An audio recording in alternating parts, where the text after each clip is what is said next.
whispers in the void. The stars looked different here. Captain Marcus Thorne had spent 47 years looking at stars, but these felt wrong somehow. Too bright, too clustered, like eyes watching from the darkness. His ship, the Frontier Dawn, had been drifting through this sector for 3 days.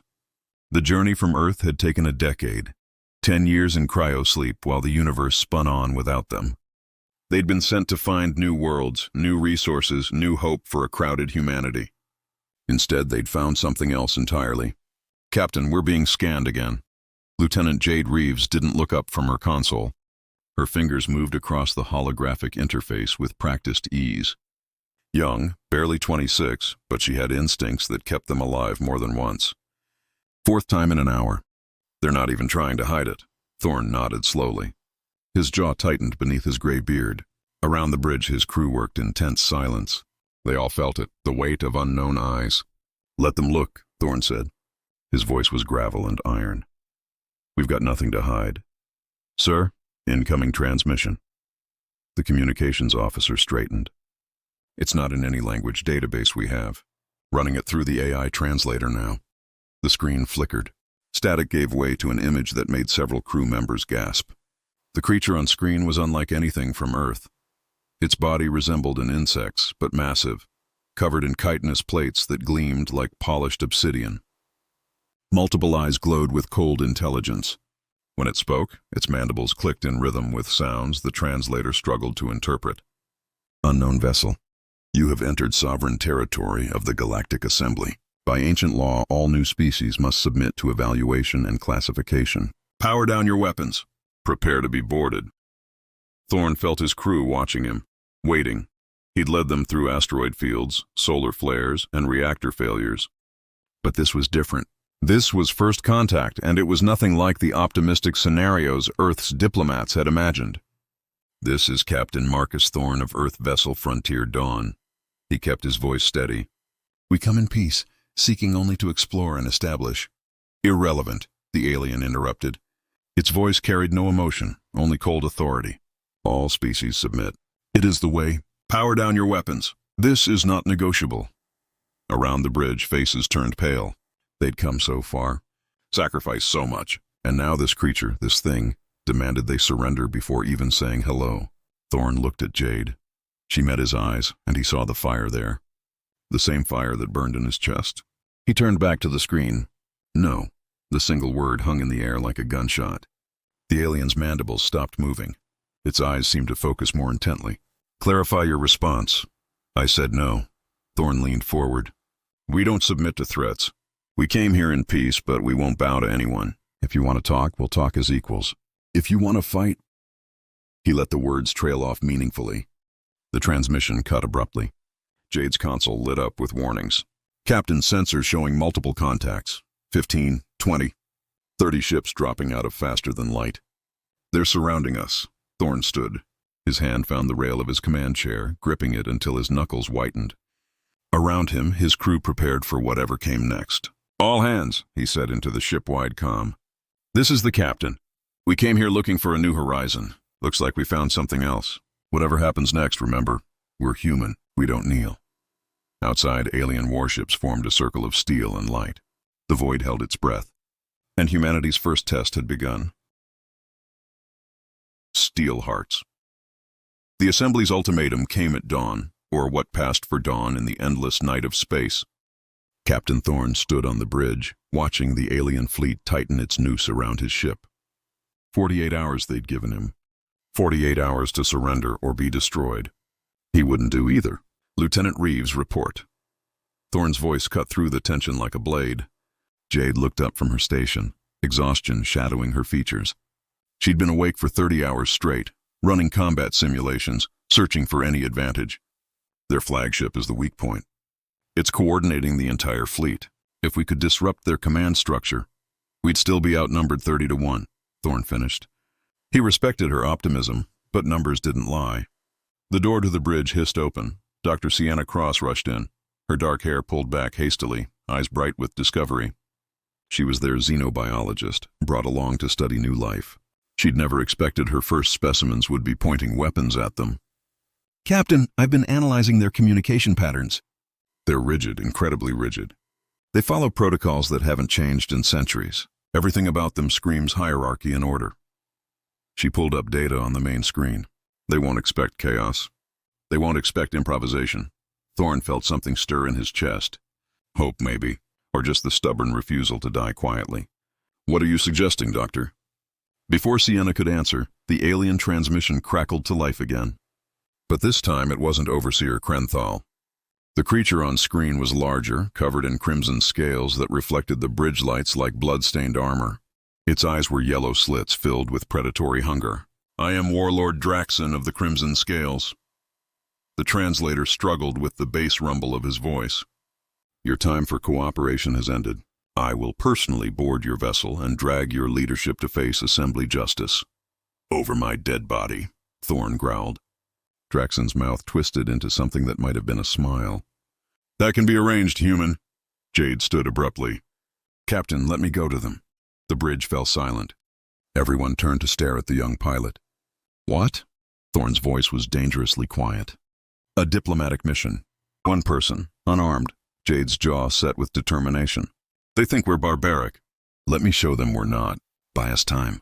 Maybe I can learn something useful about their command structure. Absolutely not. Sir, with respect, we need intelligence. And they need to see we're not afraid. She met his eyes without flinching. I volunteer, Thorne wanted to refuse. Every instinct screamed to keep his crew safe. But she was right. They needed any advantage they could get. Fine, but you're taking a tracker. And you're armed, hidden weapon. He turned to his security chief. And if they harm one hair on her head, we blow that flagship to hell. 2 hours later, Jade stood in the docking bay, watching a sleek alien shuttle approach. Her heart hammered against her ribs, but she kept her face calm. Behind her, Sienna squeezed her shoulder. Come back, the doctor whispered. We need you. Jade nodded, not trusting her voice. The shuttle docked.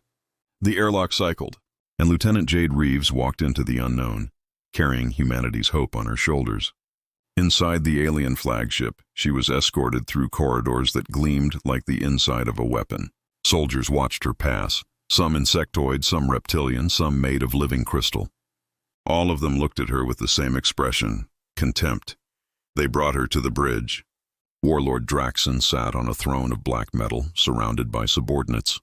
But Jade's attention caught on someone else, a human woman in torn clothing, standing in a holding cage. Dr. Cross? Jade breathed. No, not their Dr. Cross, but another human, another captive. They've been hunting us, the woman said, her voice hoarse. For weeks. Any human ship they find. You need to warn. Silence. Draxon's roar shook the chamber. He turned his yellow eyes on Jade. You came to negotiate. Then kneel. Jade looked at the trapped woman, at the alien soldiers, at the warlord who thought humanity would break. She smiled coldly. You first. And outside, Captain Thorne gave the order his crew had been waiting for. All ships, engage. Burning Bridges, the Frontier Dawn, wasn't a warship. It was an exploration vessel with basic defensive systems and mining lasers retrofitted for combat. Against the Assembly's armada, it should have lasted minutes. It lasted hours. Thorne stood at the center of the storm, calling orders with mechanical precision. His crew responded like extensions of his will. They'd trained together, bled together, and now they fought together against impossible odds. Evasive pattern delta. Roll starboard 30 degrees. His voice carried over the chaos of alarms and explosions. The ship lurched. Outside the viewport, alien weapons fire painted the void in colors that had no names on Earth. Some shots connected. The ship shuddered, hull plates screaming under the impact. But most missed, because humans didn't fight like the Assembly expected. The aliens moved in perfect formation, weapons firing in synchronized volleys. Beautiful, predictable, the Frontier Dawn moved like a street fighter, dirty, unexpected, alive. They'd feint toward one ship, then pivot and strike another. They'd use debris as cover, cut engines to drift past sensor sweeps, fire weapons at angles that shouldn't work but somehow did. On the alien flagship, Warlord Draxon watched his perfect strategy crumble. Impossible. They're using primitive fusion drives, outdated weapons systems. They should be debris by now. His navigation officer, a being covered in silver feathers, spoke quietly. Warlord, they're not fighting by our rules. They're cheating! Draxon slammed his fist against his throne. Activate the hammer formation. Crush them. But in the holding area, something else was happening. Jade had waited for the battle to start. The moment Draxon's attention shifted to the viewport, she moved. The hidden blade in her boot found her guard's throat. The alien fell without a sound. Come on! She grabbed the other prisoner's cage controls, overriding them with her security codes. The woman stumbled out, weak but alive. We need to go. Now! They ran through corridors filled with confusion. Soldiers rushed past, focused on the battle outside. No one expected prisoners to escape during combat. Why would they? Where would they go? Jade had an answer. The shuttle bay. But as they rounded a corner, they nearly collided with someone. The silver-feathered officer from the bridge. Tessic. He stared at them. His hand moved to his weapon. Jade tensed, ready to fight, ready to die if she had to. Tessic's hand fell away from his weapon. Bay 3, he said quietly. Smallest shuttle. Password is Mercy. His eyes met Jade's, and she saw something unexpected there. Doubt. Pain. The warlord won't stop. He'll kill you all. You should run while you can. Why are you helping us? Jade whispered. Tessic's feathers ruffled in what might have been a shrug. Because you smiled when you refused to kneel. I've served the assembly for 20 years. I've never smiled like that. An explosion rocked the flagship. Emergency lights flickered red. Go, Tessic urged. Before I changed my mind, they ran. Behind them, Jade heard Tessic's voice on the comm, reporting the escape in the wrong direction. Bay 3. The shuttle was small, barely meant for 3 people. Jade threw herself into the pilot's seat, while the other woman, who'd introduced herself as Dr. Sienna Cross, geneticist from the colony ship New Promise, strapped in behind her. Do you know how to fly this thing? Sienna asked nervously. About to find out. The password worked. The shuttle's systems hummed to life. Jade's hands flew across unfamiliar controls, instinct and training bridging the gap between human and alien technology. The bay doors opened. Space beckoned. Hold on. They shot out into the battle, immediately targeting systems locked onto them. Jade twisted the shuttle in ways it wasn't designed for, the hull groaning in protest. Weapons fire streaked past. Too close, too many. Frontier Dawn, this is Lieutenant Reeves. I'm in the unmarked shuttle. Do not fire. Repeat, do not fire. Thorne's voice crackled back, rough with relief and fear. Jade, we're reading you. Get clear of the flagship. We're about to... The Frontier Dawn fired everything it had left. Mining lasers, missiles, even the emergency thruster fuel, anything that could burn or explode. The concentrated fire hammered into the flagship's command section. Draxon's roar of rage cut off mid-sound as the bridge erupted in flame. The flagship listed, its perfect coordination shattered. The assembly fleet hesitated, just for a moment, without their commander's orders. That moment was enough. All ships, retreat Vector 9. Thorne commanded. Get us out of here. The Frontier Dawn burned its engines at maximum, pushing past safe limits. Jade's shuttle matched pace, flying in formation like she'd been born to it. Behind them, the assembly fleet slowly began to organize, but by then the humans were already gone, swallowed by the darkness between stars. In the shuttle, Jade allowed herself one shaking breath. Then she noticed her console blinking. A message. Private channel. She opened it. Tessic's voice, quiet and uncertain. If you survive this, find the Lumina Collective. Neutral space, coordinates attached. They might help you. Then softer. Fly well, human.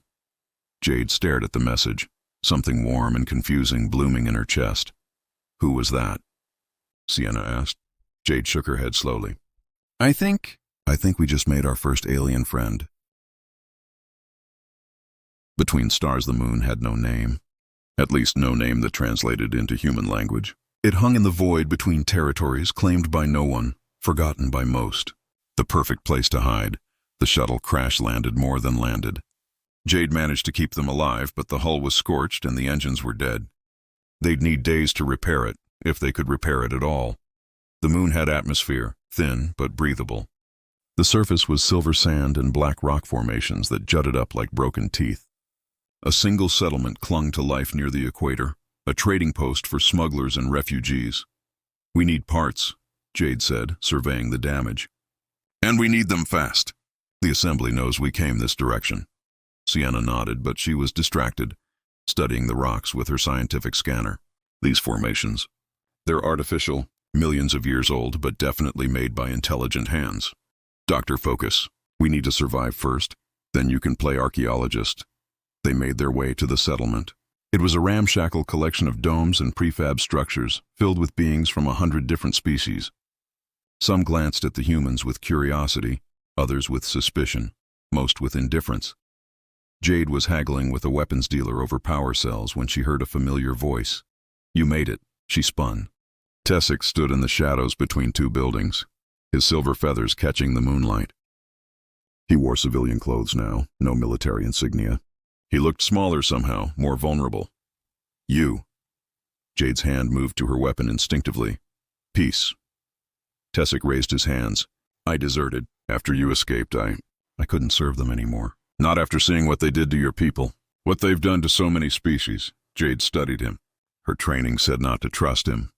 Her instincts said the same thing. But there was something in his eyes, a brokenness she recognized. She'd seen it in mirrors after hard missions. Why should I believe you? You shouldn't. Tessic stepped closer. But I have information. The Assembly is mobilizing. Not just the Crimson Scales, all of them. They've declared humanity a threat to galactic order. They're sending Admiral Chen Vo with the full war fleet. The name meant nothing to Jade, but Tessic's tone said everything. How bad? 300 ships. All armed with weapons that can crack planets. Tessic looked away. And they're not planning to capture you this time. They're planning to exterminate you. Silence hung between them, heavy as gravity. Why tell me? Jade asked. Why betray your own people? Tessic's feathers ruffled with emotion. Because they're not my people anymore. Because I've spent 20 years watching the Assembly crush every species that showed strength. Because, he met her eyes, because when you smiled at the warlord, when you refused to kneel, I saw something I thought was dead in the galaxy. Courage. Jade felt heat creep up her neck. She pushed it down, focused on the tactical situation. We need to warn Earth. Get a message out. Can't. The Assembly is jamming all long-range communications in this sector. Tessic gestured toward the sky. But there's someone here who might help. Ambassador Nyla Kaur of the Lumina Collective. She's been mediating disputes for centuries. They found Sienna examining the ruins outside the settlement. When Jade explained the situation, the doctor's face went pale. 300 ships? We barely survived 30. That's why we need help, Jade said. She turned to Tessic. Take us to this ambassador. Ambassador Kaur was not what Jade expected. The Lumina were beings of crystalline energy, their bodies shifting between solid and light. Kaur appeared as a vaguely humanoid figure that glowed with soft warmth. I know why you've come. Kaur's voice resonated like wind chimes. The Assembly fears you. In all my years, I've never seen them move so decisively against a new species. Can you help us? Jade asked. I can offer sanctuary. I can attempt to negotiate. But the Assembly has already made their decision. Kaur's light dimmed sadly. However, I can tell you something that might give you hope. These ruins you've found, they're human, Sienna gasped. That's impossible. Humanity only reached space 70 years ago. Humanity reached space again 70 years ago, Kaur corrected. Your species was here before, long ago. You built an empire that spanned 1,000 worlds. Then you vanished. The Assembly thought you extinct. Your return terrifies them. Jade felt the ground shift beneath her understanding. What happened to them? The ancient humans? No one knows. But they left something behind. Deep in these ruins there's a message, a warning perhaps, or a weapon. That night, while Sienna explored the ruins with Kaur's blessing, Jade and Tessic sat on a cliff overlooking the silver desert. The moon's twin suns were setting, painting the sky in colors that Earth had never seen. Tell me about your world, Tessic said quietly. Jade surprised herself by answering. She talked about Earth, the blue oceans, the green forests, the cities that sparkled at night. She talked about her childhood in New Seattle, about joining the fleet, about the dream of touching the stars.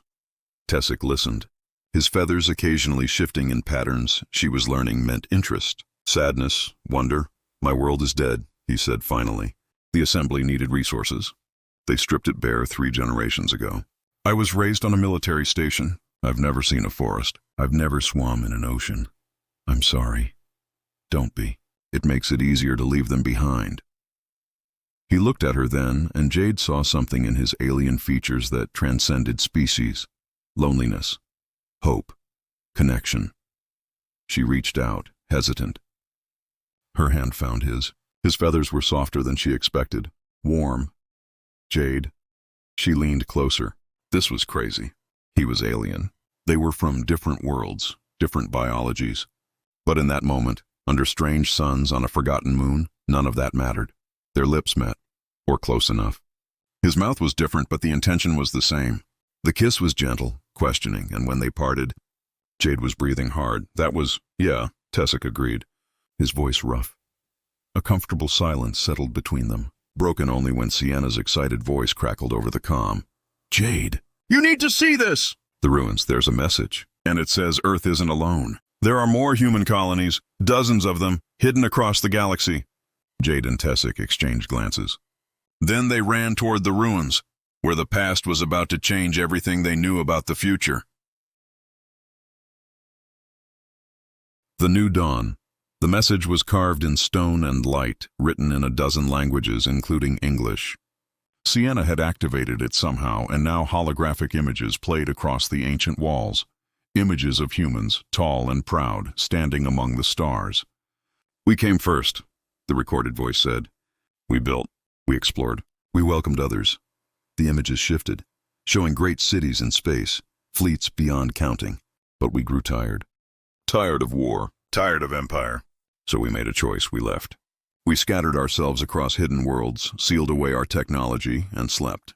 But we left this message for those who would follow. You are not alone. When you need us, call. We will answer. The hologram faded. In its place, coordinates appeared. Hundreds of them, scattered across the galaxy. It's a map, Sienna breathed. To all the lost colonies. If we can reach even one. They'd have technology centuries beyond ours, Jade finished. Weapons, ships, everything we need to face the assembly.